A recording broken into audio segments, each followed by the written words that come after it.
नमस्कार, आप देख रहे हैं देश का नंबर 1 चैनल रिपब्लिक भारत। आपके साथ मैं हूं सुमित चौधरी। इस बुलेटिन में मेरे साथ मेरी सहयोगी सलोनी भी होंगे। और सबसे पहले बात राजधानी दिल्ली के कोचिंग सेंटर, जहां पर 3 बच्चों की जान चली जाती है। कई सवाल एक तरफ उठ रहे हैं तो वहीं छात्रों का गुस्सा खुलकर सामने आ रहा है। वहीं दूसरी तरफ छात्रों की तरफ से अब बड़ा आरोप यहां पर लगाया गया है, जिसमें छात्रों का कहना है कि पहले ही जानकारी जो है प्रशासन को दी गई थी, चिट्ठी एमसीडी को लिखी गई थी।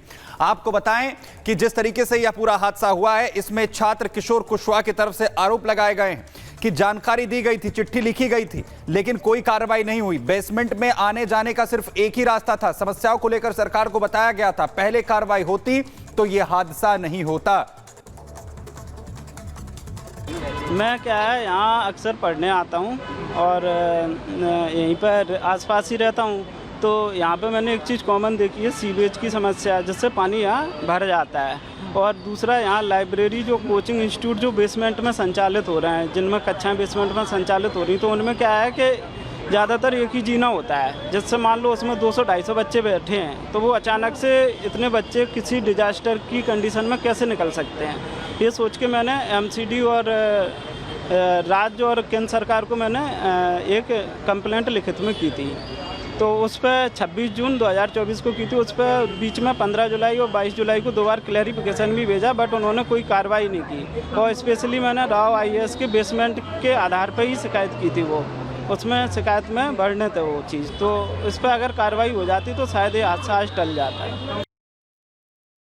तो सुना आपने, एक छात्र ने पहले ही इसको लेकर शिकायत की थी, लेकिन उस पर कार्रवाई नहीं की गई, लापरवाही यहां भी बरती गई। और शहजाद पूनावाला ने अब बड़े सवाल खड़े किए आम आदमी पार्टी पर। कहा है कि लाइब्रेरी चलाए जाने के लिए यहां बकायदा पैसे लिए जा रहे थे। ये बड़ी खबर इस वक्त की हम आपको बता रहे हैं, जिस तरह की घटना आई है उसके बाद अब शहजाद पूनावाला आम आदमी पार्टी पर, उस पर सरकार पर सवाल खड़े कर रहे हैं। कहा है कि कोचिंग माफिया से पैसे लिए गए हैं। एक छात्र ने 26 जून को, जो हमने आपको सुनवाया भी, राव के बेसमेंट के बारे में शिकायत की थी, लेकिन केजरीवाल सरकार और एमसीडी ने उस पर कोई कार्रवाई नहीं की। इसको लेकर अब शहजाद पूनावाला कह रहे हैं कि आप सरकार लाइब्रेरी के लिए कोचिंग माफिया से पैसे ले रही है। आरोप लगा रहे हैं शहजाद पूनावाला, क्योंकि ये शिकायत पहले ही की गई थी। 26 जून को ये शिकायत की गई थी और कल ये घटना पेश आई।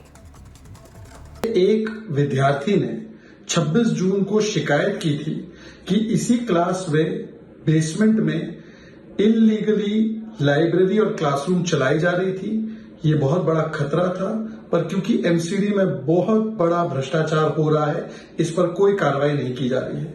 हमें यह भी पता है कि fire safety department, fire services department ने इस क्लास को बेसमेंट की अनुमति स्टोरेज के लिए दी थी, पर वो लाइब्रेरी और क्लास के लिए इस्तेमाल की जा रही थी। उस पर फिर भी कोई कार्रवाई नहीं हुई। इसका मतलब यहां पर भी भ्रष्टाचार हुआ। तीसरा, कि पानी थोड़ी सी बारिश में जमाव हो जाता है, जम जाता है, वाटर लॉगिंग हो जाता है। स्थानीय निवासियों ने एमएलए को बार बार कहा था कि नालियां साफ करवाइए, नालियां साफ करवाइए। डीसिल्टिंग का पैसा तो खर्च हुआ, पर डीसिल्टिंग हुई नहीं, ये हाईकोर्ट ने भी कहा है। इसका मतलब कि यहां पर भी भ्रष्टाचार हुआ। वहां के एमएलए दुर्गेश पाठक, वहां के एमसीडी के लोग, वहां पे मेयर आतिशी जो मंत्री है, और अरविंद केजरीवाल, इनकी जिम्मेदारी तो आज स्पष्ट है और इनको न केवल इस्तीफा देना चाहिए। और वहीं दिल्ली में कोचिंग सेंटर में 3 बच्चों की मौत मामले को लेकर लगातार छात्रों का गुस्सा बढ़ता हुआ नजर आ रहा है। और वहीं बड़ी अपडेट आपको बताएं, जहां पर अब राजेंद्र नगर जो नेता पहुंच रहे हैं, उन्हें विरोध का सामना करना पड़ रहा है। आपको बता दें कि कांग्रेस के प्रदेश अध्यक्ष पहुंचे थे, जिन्हें अब विरोध का सामना यहां पर करना पड़ा है छात्रों के। दिल्ली कोचिंग सेंटर में 3 बच्चों की दरअसल जान चली गई। और वहीं दिल्ली कांग्रेस अध्यक्ष देवेंद्र यादव पहुंचे तो उनका कैसे विरोध हुआ, गो बैक के नारे लगे।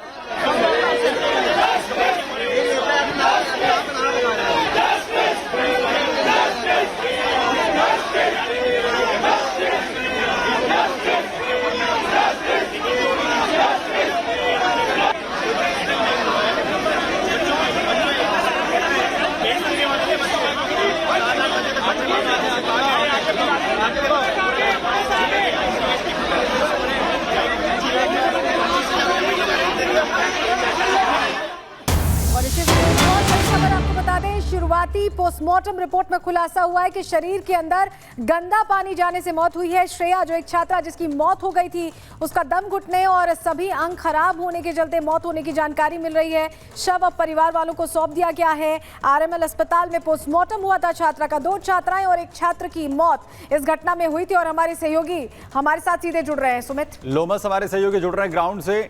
लोमस, ये भी खुलासा हो रहा है पोस्टमार्टम रिपोर्ट से कि आखिर श्रेया की जान किस तरीके से गई, जो रिपोर्ट अब पोस्टमार्टम के सामने आ रही है। लेकिन बड़ी बात यह है कि खुलासे ये भी हो रहे हैं कि पहले भी जानकारी जो है प्रशासन को दी गई थी इन हालात को लेकर, लेकिन कोई कार्रवाई नहीं की गई। बिल्कुल सुमित, आपने सही कहा। प्रशासन को हालात की जानकारी जरूर थी लेकिन कार्रवाई नहीं की गई। और आपको जानकारी दे दें कि इनिशियल पोस्टमार्टम रिपोर्ट जो कि परिवार वालों को बताया गया पोस्टमार्टम होने के बाद कि जो श्रेया की मौत है वो गंदा पानी शरीर के अंदर जाने से, सांस रुकने से और जो बॉडी पार्ट्स जो ऑर्गन है वो पूरी तरीके से खराब होने के कारण हुई है। और लगातार जो प्रशासन पे आरोप लगाए जा रहे हैं, प्रशासन ने जो कार्रवाई समय से की होती तो आज 3 बच्चों की जान नहीं गई होती है। साफ तौर पे आप देख सकते हैं जिस तरीके से ये मामला निकल के सामने आया। लगातार ही जो बच्चे हैं, जो स्टूडेंट है, काफी ही गुस्से में नजर आ रहे हैं और साथ ही परिवार वाले भी लगातार ही आरोप लगाते हुए दिख रहे हैं कि ये केवल लापरवाही का नतीजा है एमसीडी के तरफ से और साथ ही जो इंस्टीट्यूट के जो मालिक हैं उनके तरफ से ये बड़ी लापरवाही है। और लापरवाही का खामियाजा 3 बच्चों को अपनी जान गंवा करके यहाँ पर देनी पड़ी है। और आप देख सकते हैं अभी हम पोस्टमार्टम हाउस के बाहर खड़े हैं। यहाँ पर श्रेया की जो बॉडी है वो हैंडओवर कर दी गई है। जो परिवार वाले यहाँ से बॉडी लेकर के यहाँ से जा चुके हैं और साथ ही जो 2 और बच्चे हैं उनका भी पोस्टमार्टम अभी अंदर चल रहा है। लेकिन जो परिवार वाले वो भी अंदर मौजूद हैं और जो यहाँ पे स्टूडेंट भी हैं, उनके जानने वाले स्टूडेंट भी हैं, फ्रेंड्स भी हैं, जो तमाम जो जानने वाले हैं वो भी अंदर